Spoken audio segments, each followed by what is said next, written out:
तकरीबन 2 महीने के तवील अरसे के बाद पाकिस्तान अपना कोई इंटरनेशनल गेम खेलने जा रहा है। पाकिस्तान और बांग्लादेश की सीरीज कल स्टार्ट हो रही है। पहला मैच है पाकिस्तान वर्सेस बांग्लादेश की सीरीज का एट शेर Bangla national stadium. Pakistani standard time के मुताबिक शाम 5 बजे मैच शुरू होगा एंड आई एम ग्लैड कि पाकिस्तान के मैच पे हम लोग वीडियो कर रहे हैं आफ्टर सो लॉन्ग। अपने लड़कों को खेलते हुए दिखेंगे, उसकी एक अलग एक्साइटमेंट होती है। बहुत कुछ है इस मैच में डिस्कस करने को और सबसे अव्वलीन चीज जो हमें डिस्कस करनी चाहिए वो है उस ग्राउंड के स्टैट्स जहां पे ये मैच खेला जाएगा एंड देन उस ग्राउंड को जानने के बाद हम ये डिसाइड करेंगे कि हमने अपनी टीम से एक्सपेक्ट क्या करना है इस मैच में एंड फर्दर इस सीरीज में। सबसे पहले ये जो ग्राउंड है शेर बांग्ला नेशनल स्टेडियम, मैं समझता हूँ बांग्लादेश क्रिकेट का फोर्ट्रेस, मैं मानता हूँ उसको। यहाँ पे बांग्लादेश की काफी अच्छी परफॉर्मेंसेज रही हैं, B it taste cricket, one day cricket और टी20 क्रिकेट, बड़ी बड़ी टीम्स को हराया है यहाँ पे। लेकिन वे ऑफ विनिंग हमेशा से एक ही रहा है and that way is spin bowling. और ढकी छुपी बात नहीं है, बांग्लादेश क्रिकेट ने जिस तरीके से प्रॉस्पर किया है with the spin eight their home वो हम सबको पता है। इंग्लैंड को लाके यहाँ पे हराना, ऑस्ट्रेलिया भी इवन यहाँ पे टेस्ट मैच हारी हुई है। उसके बाद 2020 और 2021 वाला जो फेस आया था जो कि वर्ल्ड कप से पहले था, वहाँ पे बांग्लादेश ने ऑस्ट्रेलिया एंड न्यूजीलैंड दोनों को बुला के सीरीज हराई थी घर में एंड बड़ी मुश्किल करी थी इन दोनों के लिए खेलना। सो मैं समझता हूँ बांग्लादेश अपनी स्ट्रेटेजी के साथ इस ग्राउंड पे बहुत ज़्यादा मतलब बहुत अच्छी क्रिकेट खेलते हैं। सो हम उनको लाइट नहीं ले सकते हैं इस ग्राउंड पे। अगर मैं इस ग्राउंड की बात करूँ तो 63 मैचेस इन टोटल हुए हैं इस ग्राउंड पे।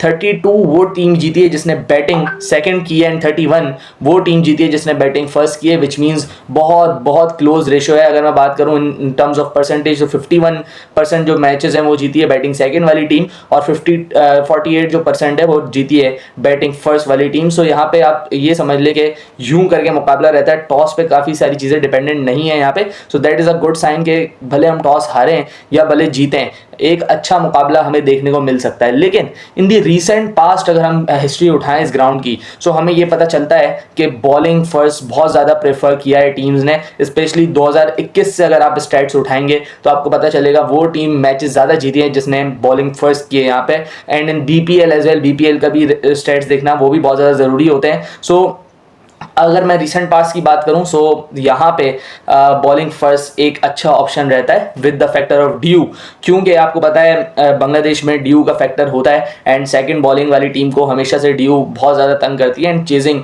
थोड़ी आसान हो जाती है यहाँ पे। लेकिन अगर मैं यहाँ पे बात कर लूँ रिकॉर्ड की, सो यहाँ पे लो स्कोरिंग रिकॉर्ड मैचेस बहुत ज़्यादा खेले गए हैं। अगर मैं ओवरऑल भी बात करूँ एक एवरेज फर्स्ट इनिंग स्कोर की तो यहाँ पे 151 का फर्स्ट इनिंग स्कोर है एंड इसके अलावा अगर मैं दोनों first inning and second inning दोनों को मिला लूं सो एवरेज स्कोर सिर्फ और सिर्फ 142 का सामने आता है, जो बताता है कितना कम स्कोर है अगर मॉडर्न डे क्रिकेट के हिसाब से हम कंसीडर करें इस ग्राउंड को। सो बहुत ज़्यादा कम स्कोर है ये। उसके बाद आप विकेट्स की बात कर लें सो मडी ट्रैक्स जहाँ पे आप 3-3 स्पिनर 4-4 स्पिनर खेलते हुए देखेंगे बांग्लादेश की साइड से। अगर 2021 की जैसे मैंने बात की थी वहाँ पे शाकिब अल हसन, महमूदुल्लाह, उसके बाद 1-2 और लेफ्ट आर्म स्पिनर जिसमें नासुम भी हुआ करते थे, फिर मुसद्दिक हुसैन, मेहदी हसन, ये सारे के सारे मतलब 1-2 एंड पकड़ के टीम को कहीं जाने नहीं देते थे और विकेट्स बहुत ज़्यादा गंदी बनाई बांग्लादेश ने उस सीज़न में। एंड उसका रिजल्ट आप देखें फिर न्यूजीलैंड आई यहाँ पे सिर्फ और सिर्फ 60 रन पे बंडल आउट, और जो कि इस ग्राउंड का पूरे टोटल ग्राउंड का लोवेस्ट स्कोर है जो कि न्यूजीलैंड ने 2021 वाले टूर में किया था। एंड बांग्लादेशी को लग रहा था वहां से कि हम लोग बहुत अच्छी पोजीशन में, हालांकि ऐसा कुछ नहीं था बिकॉज जब वो लोग बाहर निकले, जब वो लोग वर्ल्ड कप खेलने गए सब पता चल गया कि कितना स्किल सेट रिक्वायर है आपको इंटरनेशनल क्रिकेट में कम्पीट करने के लिए। एंड आई थिंक यही विकेट्स बांग्लादेश की क्रिकेट की प्रॉस्पर करने की वजह नहीं है। विकेट्स अगर अच्छी जब तक आप नहीं बना के देंगे डोमेस्टिक क्रिकेट में, जब तक आपकी क्रिकेट प्रॉस्पर नहीं कर सकेगी। ठीक है, सो अब यहाँ पे अब हमारे पास अगर मैं बांग्लादेश की बात कर लूँ, अगेन बांग्लादेश ने काफ़ी सारी टीम्स को ट्रबल किया है और बांग्लादेश की टीम इन द रिसेंट पास अगर हम देखें तो श्रीलंका को सीरीज़ हरा के आ रही है। अभी 2 से 3 दिन पहले की बात है, श्रीलंका में ही सीरीज़ हराई है जो कि एक बड़ा फीस्ट होता है। उससे पहले अगर मैं जाऊं तो यूएई से सीरीज़ ज़रूर हारे थे, लेकिन वेस्ट इंडीज़ को भी वेस्ट इंडीज़ में सीरीज़ हराई है लिटन दास के अंडर। सो अच्छा मोमेंटम लेके आ रहे हैं Bangladesh specially from the Sri Lanka. वहाँ पे सीरीज़ हराना श्रीलंका को स्पेशली जिस तरीके से श्रीलंका क्रिकेट खेल रहा है एट देयर होम, वो बहुत बड़ी बात है। सो बांग्लादेश को हम लोग लाइटली नहीं ले सकते गिवन द फैक्ट कि वो इस ग्राउंड पे बहुत अच्छी क्रिकेट खेलने के लिए जाने जाते हैं। सो मेरे ख्याल से एक बहुत टफ मुकाबला होने वाला है। एंड जितने भी मैंने आपको स्टैट्स बताई ये सिर्फ और सिर्फ इस बुनियाद पे बताएं कि अब हम लोग जज करें कि हम लोगों को अपने प्लेयर्स से क्या रिक्वायरमेंट है, क्या हमारे प्लेयर्स से हमें अभी भी यही रिक्वायरमेंट है कि वो जाके ब्लजरेंट क्रिकेट खेलें, अभी भी छक्के चौके मारें, या हमें रिक्वायरमेंट है कि दिमाग लगा के क्रिकेट खेलें और यहाँ पे रन करने की कोशिश करें? मेरे ख्याल से पाकिस्तान क्रिकेट की जो टीम है, अभी जितने भी लड़के हैं, उनका एक्सप्लोजिवनेस हमने देख ली है पाकिस्तान की सीरीज़ में जो पिछली हुई थी, पाकिस्तान में हुई थी। लेकिन यहाँ पे अब उनकी मेच्योरिटी देखने की बारी है, किस तरीके से मुश्किल विकेट पे खेलते हैं, किस तरीके से वहाँ पे रन बनाते हैं। एंड मैं समझता हूँ यहाँ पे अपने अपने नेचुरल गेम से थोड़ा सा हटना पड़ेगा, थोड़े से एडजस्टमेंट करनी पड़ेगी। एंड यहाँ पे अगर पाकिस्तान पहले बैटिंग करता है, सो आई थिंक 150 से 160 रन एक मैच विनिंग टोटल होता है। सो अब उसको कैसे अप्रोच करना है वो बहुत ज़्यादा ज़रूरी है, क्योंकि यहाँ पे आप नहीं जा सकते पहली बॉल से हिटिंग के लिए, ये विकेट्स लो भी रहती हैं, विकेट स्लो भी रहती हैं। एंड देन स्पिन का जो खेल होता है वो बहुत ज़्यादा खतरनाक होता है। जैसी wicket spin, Bangladesh is a spin heavy side, Rishad Hossain, Mehidy Hasan, उसके बाद दूसरे वाला मेहदी हसन भी है। So they will attack with the spin, that is for sure. हम सबको पता है स्ट्रेटेजी बांग्लादेश की क्या रहेगी। सो पाकिस्तान को भी चाहिए कि थोड़ी मेच्योरिटी के साथ इस दफ़ा बैटिंग करें। एंड हमें भी एज अ फैन चाहिए कि हम लोग एक्सपेक्ट ना करें कोई outrageous score from this Pakistani side. मैं यही चाहता हूं कि ये लोग थोड़ा सेंसिबल होकर खेलें यहाँ पे एंड अच्छी क्रिकेट खेलें। At the and win matters the most. अगर विन आती है आपको, भले आप 150 करें, भले आप 160 करें, तो वो ज़्यादा मैटर करती है। एंड मैं समझता हूँ कि बहुत ज़्यादा चैलेंजिंग सीरीज़ होगी हमारे नए लड़कों के लिए।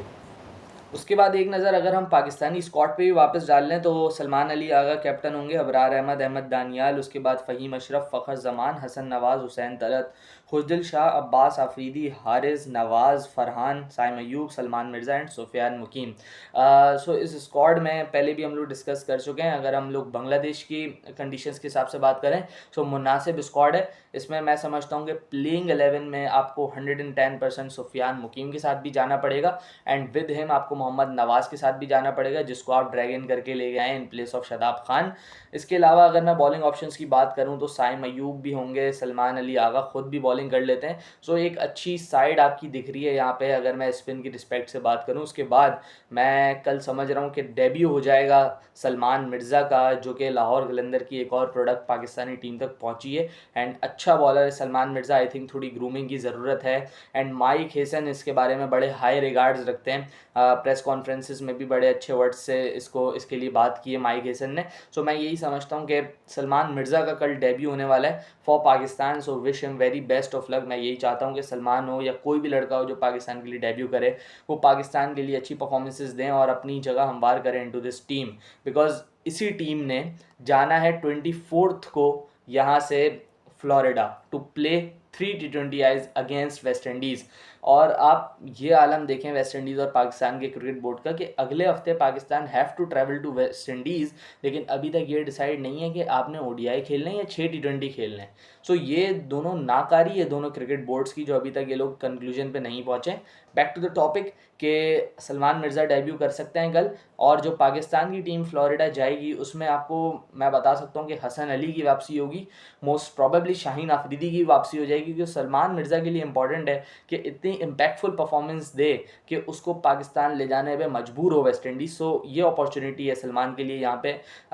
मेरा नहीं ख्याल फास्ट बॉलिंग के लिए इतनी सपोर्टिव विकेट्स होंगी, लेकिन विद द न्यू बॉल कुछ इफेक्टिवनेस प्रोड्यूस कर सकता है सलमान। एंड अगर मैं समझता हूँ कि यहाँ पे लाइन एंड लेंस का बहुत ज़रूरी खेल होता है, जिस तरीके से आई थिंक मुस्तफिजुर रहमान भी सक्सेसफुल रहा है, कटर्स एंड वेरिएशन, उसके बाद लाइन एंड लेंथ, ये 2 से 3 चीज़ें ये बहुत ज़्यादा ज़रूरी हैं, बिकॉज ये विकेट्स स्लोअर साइड पे होती हैं, स्पंजी विकेट्स होती हैं, बॉल फंस के आता है। सो यहाँ पे जितना आप बैट्समैन से दूर रह के कटर्स पे एम्फेसाइज करेंगे वो बहुत ज़्यादा ज़रूरी होता है। एंड अगेन मैं नाम लूँगा मुस्तफिजुर रहमान का, जिस तरीके से वो सक्सेसफुल हैं इन जैसे ग्राउंड्स पे, वो देखने की ज़रूरत है पाकिस्तानी बॉलर्स को, एंड उस हिसाब से एडजस्टमेंट करने की बॉलर है, लेकिन ज़रूरत है।